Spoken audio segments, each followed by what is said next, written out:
That's as good as it's ever gonna get for me.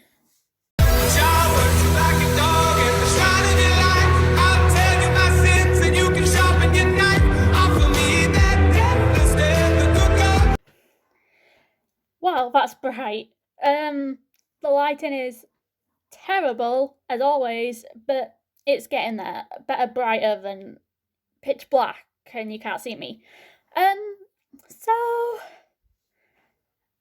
I don't know if any of you remember any of my old videos.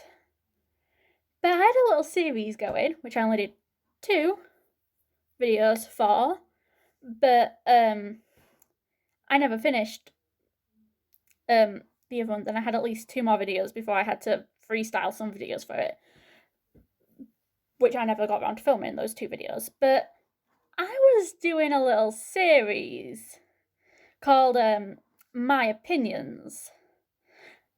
And if you remember, I was doing my opinions on the Hogwarts houses, and I was having this idea in my head to just do the Hogwarts houses, do things related to Harry Potter, because at the time I was doing it, my channel was mainly Harry Potter based with a few random videos about myself and other stuff in it. But now my channel is not just Harry Potter, it is just anything that pops into my head, anything I'm interested in. And I was looking through my videos, and I was looking towards the beginning of my channel to see what I'd done, and I saw stuff like the story time of when I was starting to Slytherin, which I'd like to redo because I'm really awkward in that, and I was just starting out and it's terribly done. My opinions on the Cursed Child, love to redo that because I've got more opinions there. And I just kind of told the story of the Cursed Child. My opinions on Gryffindor, my opinions on Hufflepuff, they were the 2 I did for this. So I'm going to actually go on. I did promise my opinions on Ravenclaw. So, hello, you've got yourself that video if you were waiting. Sorry to any Ravenclaws that I may have offended. So, the Ravenclaw house. Sorry, I got notes. Their symbol is not a raven, an eagle. Not to be confused with their name, because many of the logos done on their merchandise is a raven. So Ravenclaw has an eagle for their symbol. That's a very messed up thing. Just wanted to get that out of the way. As with the last ones, the first thing we are going to do after looking at the symbol now is looking at their traits, which I researched this just to get them right because I didn't want to be ignorant about this. Their traits, their traits are intelligence, wit, wisdom, creativity, originality, individualism, basically, like being individual, sharpness, and acceptance. That's 8 traits for the Ravenclaws. I'm sorry I didn't include more traits for the other houses. I filmed them on I just set up the camera and rambled, so I didn't have time to research them.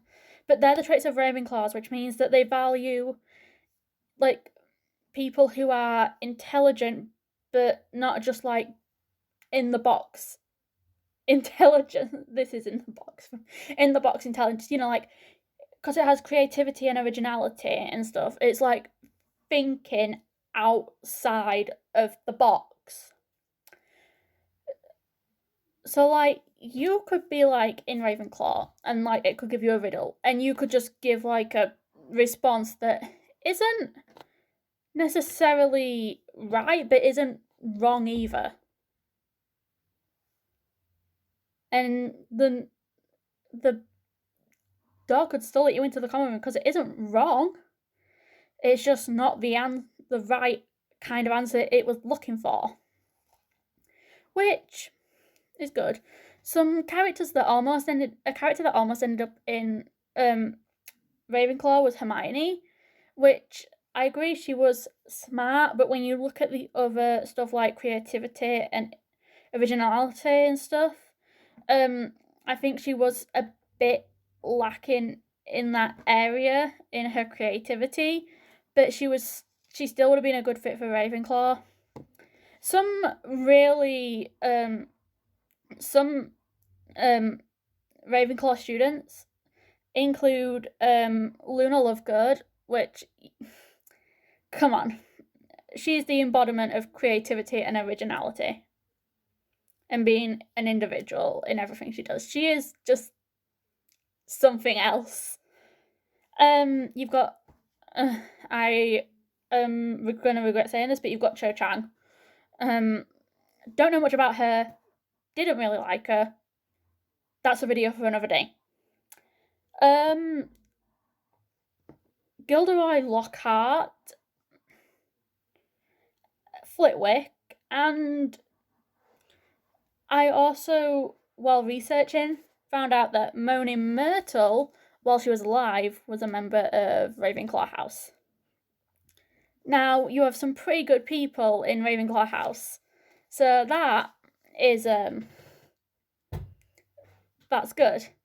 My opinion on Ravenclaws is that they, because they're accepting, that makes them a bit like Hufflepuff as well, because Hufflepuff seems like it would be accepting, so if you go to a Ravenclaw or a Hufflepuff, they would likely accept you, but Ravenclaws are very creative, original, and intelligent, and for that reason, I think that they would find I think the creativity fits in with the intelligence, because if you're creative, you're going to find new ways to help yourself study and remember stuff, and they might experiment with that, find a really cool way, and that's how they get away with really good stuff on their tests. I also think that their common room being a good in the tower apparently has a really good view of the Quidditch fields and the entire grounds of Hogwarts, which sounds amazing. I love the way they get into that common room, but anyone could answer that riddle correctly, which makes it a bit unsafe. Plus, like, unlike the Hufflepuff common room, if you get the riddle wrong, you just have to wait for someone else to come answer it or try and answer it correctly again. Whereas with the Hufflepuff common room, if you don't do the bell code correctly, like the bell tone thing on the barrels correctly, it will soak you with vinegar. You're not going to want to keep trying that. Whereas with Ravenclaw, you just need to try and answer the riddle correctly and hope you can get in. So anyone could sit there for hours giving different answers and eventually happen across the right one to the riddle question thing and get in. I think the Ravenclaws we meet in the movies and books are all kind of accepting, apart from a few that maybe aren't so good, but they may say a few comments that aren't quite right towards Harry, but they don't actually mean it's like make up for it in the end. Like, they might just be asking out of curiosity for things or saying things without thinking, and in the end, come around. But Luna is the main Ravenclaw character we actually get to know, and she is amazing, a good friend to Ginny. I think Ravenclaw is a good house.